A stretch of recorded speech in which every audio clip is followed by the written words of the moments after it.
प्रेम से बोलो एक बार जय श्री कृष्ण। इंडिया तोड़ गठबंधन के शहजादे एवं इसके सहयोगी बोलते हैं भारत के लोग महंगाई से बहुत परेशान है, बहुत त्रस्त है। ये इंडिया तोड़ गठबंधन क्यों है ये तो आप समझ रहे हैं। इन्होंने क्या किया, सबसे पहले इंडिया का स्पेलिंग को तोड़ा है। देखिए INDIE, ये शॉर्ट फॉर्म है इसका। इसका फुल फॉर्म क्या है मुझे तो नहीं पता इसका फुल फॉर्म क्या है।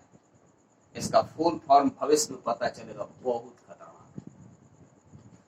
ये डेमो है, डेमो। महंगाई पे थोड़ी देर बाद बात करें, इसको देखिए। ये तो इसका डेमो है। ये पहले इंडिया को 5 पार्ट में तोड़ रहा है। इंडिया का स्पेलिंग को तोड़ने से ये प्रारंभ किया है। ये डेमो है, इसका भविष्य बहुत बुरा हो सकता है, ऐसा मुझे शक है। इसका भविष्य बहुत ही बुरा हो सकता है, क्योंकि इसके घोषणा पत्र बहुत ही खतरनाक है। उस पर तो बाद में बात करेंगे, पहले महंगाई पर ही बात कर लेते हैं। इसके सहयोगी को भी कम मत समझिए। इस स्पेलिंग को तोड़ने में सबके साथ आए हैं, आगे देश को तोड़ने में भी सब साथ आएंगे, क्योंकि वे लोग अपने अपने राज्य को जो लूटने की प्रवृत्ति रखे हैं ना, इमोशनल भाषण के थ्रू से, वो लूट नहीं पा रहे हैं, क्योंकि ऊपर में मोदी जी बैठे हुए हैं। अन्यथा राज्य को तो ऐसा लूट देना, ऐसा लूट दे जिसका कोई अंदाजा नहीं। वो डर है, उनको डर है कि मैं लूटूंगा कोई पहुंच जाए।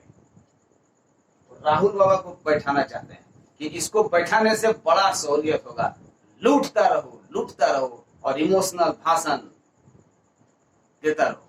राज्य में बहुत सारा इमोशनल भाषण चल रहा है, जो राज्य के लोग उसमें पिघल जाते हैं और उसे वोट मार देते हैं, और वो अंततः पूरा परिवार मिलकर राज्य को लूटता है पूरा। ऐसा देख सकते हैं आप लोग खुद अकलमंद हैं, आप लोग खुद देख सकते हैं। आइए महंगाई, ये कहते हैं कि लोग महंगाई से त्रस्त हैं। कांग्रेस के जमाने में इतना सस्ता था कि मत पूछिए। सबके घर पक्के ऊंचे ऊंचे बिल्डिंग बनते थे। बीजेपी के जमाने में लोग लगता है इतना महंगाई से परेशान है कि सारे ऊंचे ऊंचे घर बनना बंद हो गए, पक्के बिल्डिंग बनना बंद हो गए, मिट्टी के घर सब बना रहे हो, खरीदने का पैसा। इसके जमाने में फ्रिज से लोग पानी निकाल के पीते थे, ठंडा पानी। अब तो फ्रिज खरीदने की शक्ति किसी में नहीं है। ये तो मिट्टी के घड़े में पानी पीते हैं, मिट्टी के घड़े से पानी निकाल के पीते हैं। इसके जमाने में लोग बिरयानी खाते थे, बिरयानी घर में बैठ के होटल में जाते थे, चकाचक बिरयानी मारते थे। अभी सब गीला चावल था। इसके जमाने में बच्चे पापा को जब बोलते थे 10 रुपए का आइसक्रीम खरीद देते थे, 20 रुपए का आइसक्रीम खरीद देते थे, 50 रुपए का आइसक्रीम खरीद देते थे। अभी के जमाने में 10 पैसा 20 पैसा का आइसक्रीम खरीदने में बच्चा को दिक्कत हो रही है। इसके जमाने में लोग बाइक और कार चलाया करते थे।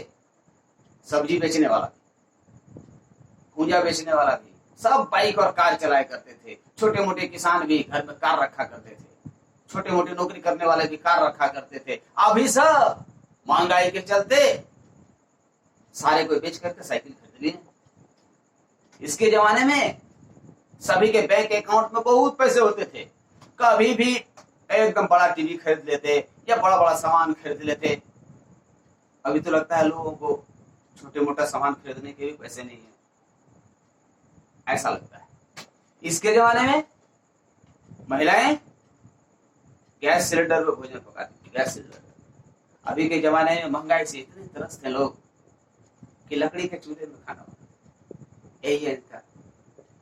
इसके जमाने में 70,000 80,000 लाख रुपया का पेमेंट हुआ करता था। और बीजेपी के जमाने में वही 5-6 हजार होगा, 8 हजार होगा, 10 हजार होगा। इसके जमाने में बहुत लोग पेमेंट उठाते थे। इसके जमाने में जो लोग रिटायर करते थे ना, 50-60 लाख रुपया क्रेडिटेड टू योर अकाउंट। और बीजेपी के जमाने में 5-6 लाख रुपया रिटायर में मिलता है। इसके जमाने में बिजलरी के बोतल सब पीते थे, बिजलरी के बोतल कांग्रेस के जमाने में। और बीजेपी के जमाने में वो रेल में जब सफर करते होंगे लोग, तो जब रेलगाड़ी रुकती है स्टेशन पे तो क्या करते, रेलगाड़ी जब स्टेशन पे उतरते हैं तो सब जाके वो रेल का जो गंदा नल वाला पानी पीता है। यही है इसका जमाना। उसका जमाना बहुत अच्छा था। बीजेपी के जमाने में तो बहुत तकलीफ थी, बीजेपी के जमाने में तो बहुत तकलीफ थी। मिस्टर शहजादे, कोरोना काल के बाद अच्छे लोगों की, अच्छे देश की स्थिति खराब होगी। केवल भारत में नहीं, जो गुमराह करते हो कि लॉकडाउन क्यों लगाया था। अमेरिका का राष्ट्रपति बेवकूफ नहीं था, जर्मन का चांसलर बेवकूफ नहीं था, ब्रिटेन का प्रधानमंत्री बेवकूफ नहीं था। अब तुम्हारे बहुत प्रिय है पाकिस्तान, ये भी लॉकडाउन लगाए थे। पता कर लेना, लॉकडाउन लोगों को जिंदा रखने के लिए लगाए थे। उस कोरोना काल के बाद भी भारत यहाँ पर खड़ा है, इसे हल्के में मत समझो। तुम्हारे समय रहता तो यहाँ तो लाशों का ढेर लग जाता।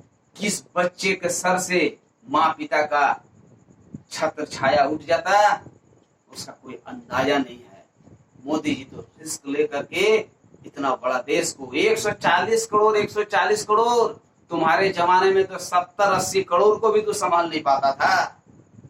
140 करोड़ को क्या संभालोगे? अब क्या गुमराह कर रहे हो? भारत के लोग अब पुराने सोच वाले नहीं हैं।